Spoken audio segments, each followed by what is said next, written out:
Salut les gars. L'histoire s'ouvre sous un soleil de plomb.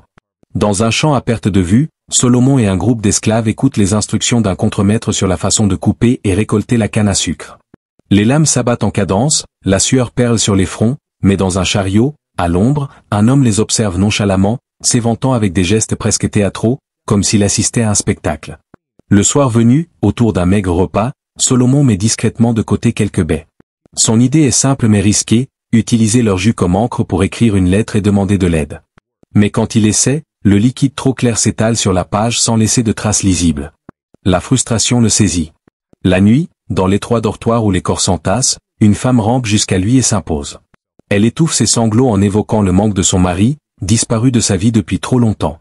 Après ce moment lourd et silencieux, Solomon reste éveillé, perdu dans ses pensées, revoyant le visage de sa femme et de ses enfants. Pourtant, tout n'a pas toujours été douleur et servitude. Il y a des années, à Saratoga, dans l'État de New York, Solomon était un homme libre. Violoniste talentueux, il vivait entouré de respect et d'affection, apprécié dans sa communauté. Un matin clair et paisible, Solomon embrasse tendrement sa femme et ses enfants avant qu'ils ne partent pour un travail culinaire à l'extérieur de la ville. Il leur promet de les retrouver bientôt. Plus tard, alors qu'il traverse un parc, un ami lui présente deux hommes, M. Brown et M. Hamilton.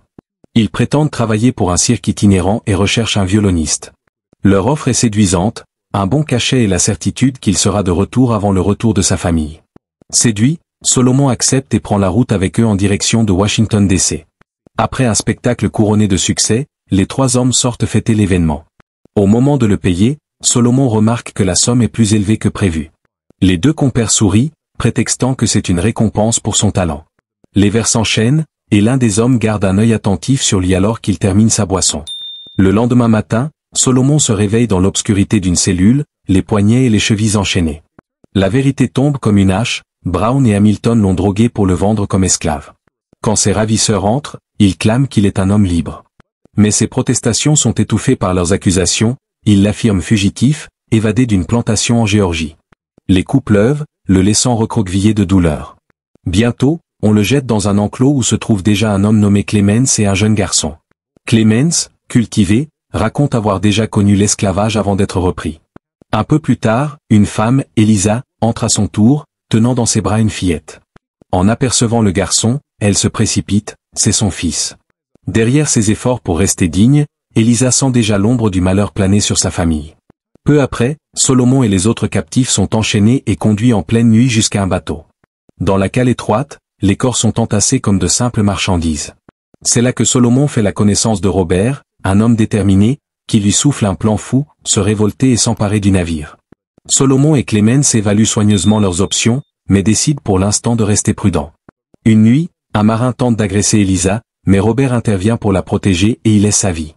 Solomon et Clemens jettent son corps par-dessus bord, conscients du danger qui les entoure.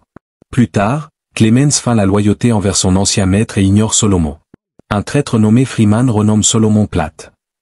Quand Solomon hésite à répondre, Freeman le gifle brutalement. Peu après, Solomon et Elisa sont vendus à un homme nommé Ford, mais Elisa est séparée de ses enfants. La douleur d'Elisa est insupportable, et Solomon est contraint de jouer du violon pour couvrir ses cris déchirants. À la plantation de Ford, Solomon impressionne son maître en optimisant le processus d'exploitation forestière. Pour le récompenser, Ford lui offre un violon. Mais Tibet, un contremaître cruel et jaloux, devient un obstacle.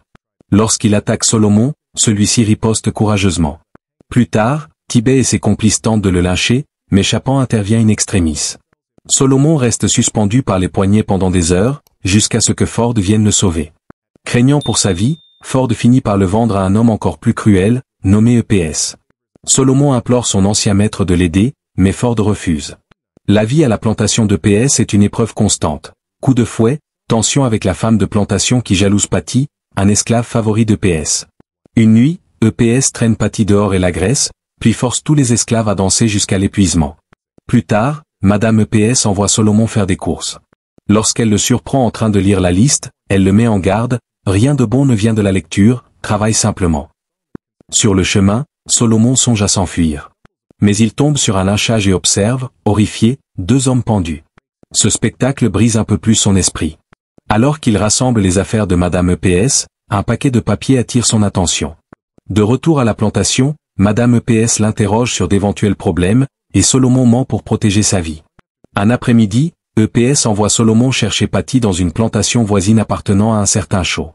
Patsy se trouve chez Madame Shaw, une ancienne esclave qui a gagné en statut après avoir épousé son maître. EPS redoute que Shaw ne tente de s'approprier Patsy et de l'emmener avec lui. Bien que Solomon soit pressé, Madame Shaw insiste pour qu'il reste prendre le thé. À leur retour à la plantation d'EPS, ils découvrent le maître ivre. Solomon avertit discrètement Patsy de garder la tête basse et de regagner ses quartiers sans attirer l'attention. Mais EPS surprend ce geste et l'interprète mal. La jalousie s'empare de lui et il se lance à la poursuite de Solomon autour de la cour, cherchant à lui donner une leçon. Madame EPS intervient alors, accusant son mari d'être obsédé par Patsy et le traitant de païen et d'immonde. Plus tard dans la nuit, EPS pénètre dans les quartiers de Patsy et l'agresse sexuellement, allant jusqu'à l'étrangler avant de finir.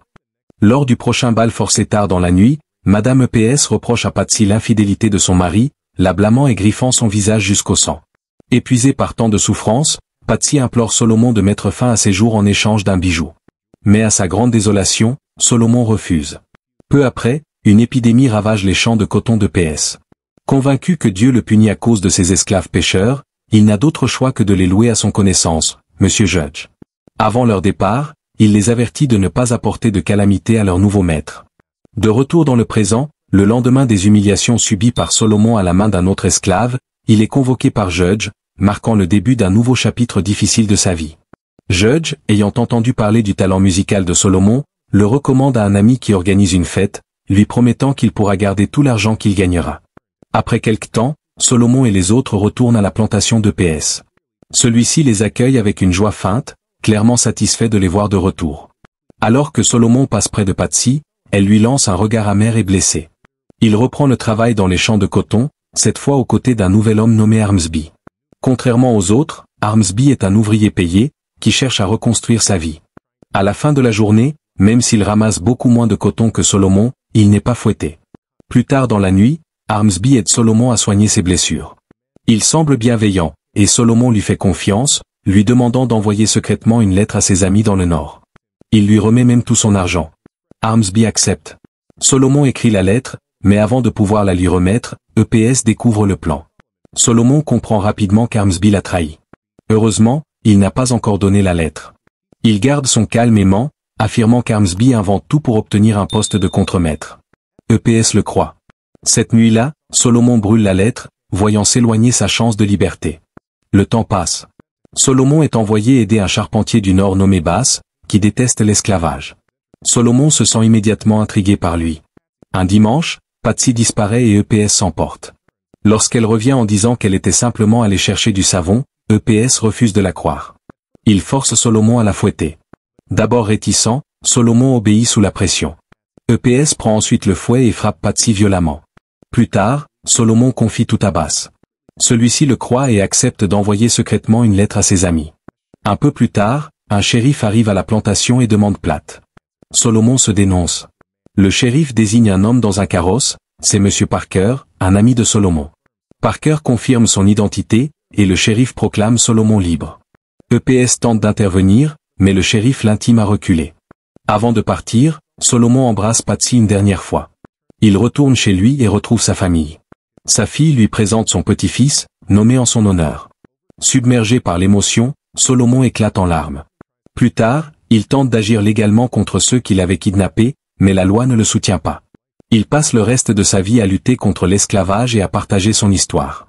Personne ne sait exactement quand ni comment Solomon est mort. Ainsi se termine l'histoire. Abonne-toi et clique juste ici pour regarder cette vidéo.